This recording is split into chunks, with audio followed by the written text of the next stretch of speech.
Cette chronique est une présentation de Centre Hi-Fi, groupe Select Normandado Communication.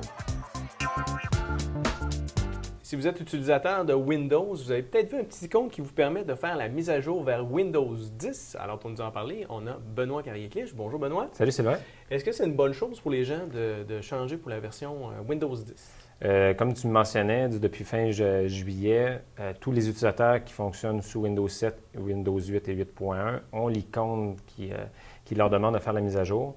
En tant que technicien, nous, on a fait l'installation la journée même qu'on a pu le faire, même qu'on a eu des systèmes de tests avant la sortie officielle. Moi, personnellement, je recommande le Windows 10 pour les nouveautés, pour le système d'exploitation en général. Pour les gens qui ont déjà le système d'exploitation, exemple Windows 7 et 8, d'installer depuis quelques temps, on recommande peut-être d'attendre un petit peu parce qu'il y a certains petits bugs techniques qui ont encore avec Microsoft, dont l'intégration de certains logiciels qui ont été préinstallés ou installés antérieurement. Mais c'est un système en tant que tel qui est relativement bien conçu. C'est un hybride entre Windows 7 et Windows 8. Souvent, parce qu'il y avait eu beaucoup de mécontents au niveau du Windows 8, je pense. Il y a ça qui avait des problèmes avec. Oui, c'est ça, parce que Windows 7, c'est une des plateformes les plus stables qu'il y avait eu. C'est un des systèmes les plus recommandés par les clients.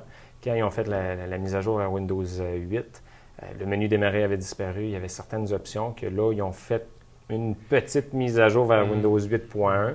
Et là, maintenant, Windows 10 offre un peu l'hybride entre les deux, qui est une excellente plateforme. Bien, c'est ça, de 7 à 8, il y avait beaucoup de changements. Il y avait un inconfort justement à changer au niveau de l'interface. Puis ça, il fallait vraiment se réajuster. Là. Parce que depuis Windows 95, on a le menu démarrer. Depuis une vingtaine d'années, les gens étaient habitués d'utiliser ce système-là.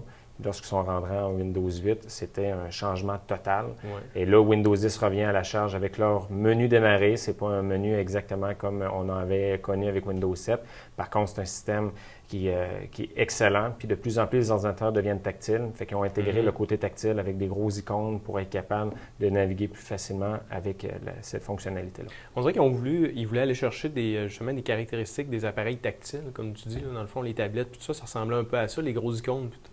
Quand on n'est pas habitué à ça, c'est un peu c'est difficile de s'adapter à ça. C'est vrai, parce que aussi Microsoft n'a pas juste lancé Windows 10 sur les appareils PC. Ils ont lancé Windows 10 sur les Windows Phone, qu'on appelle les téléphones intelligents de Microsoft.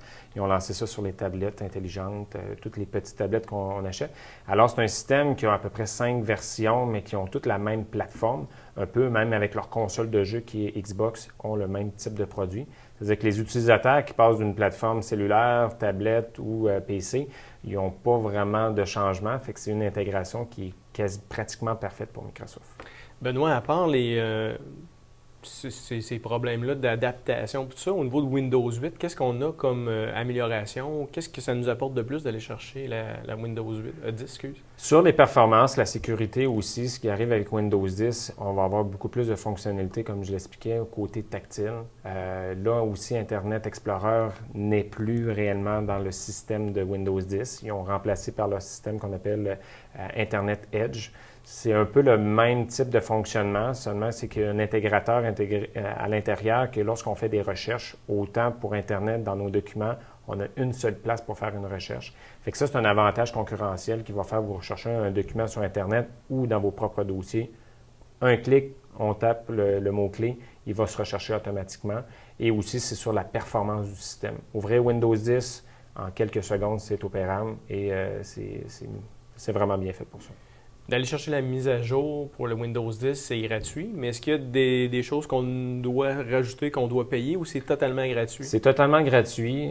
Présentement, Microsoft dit que c'est une période d'un an, c'est-à-dire jusqu'à fin juillet 2016, la mise à jour va être totalement gratuite.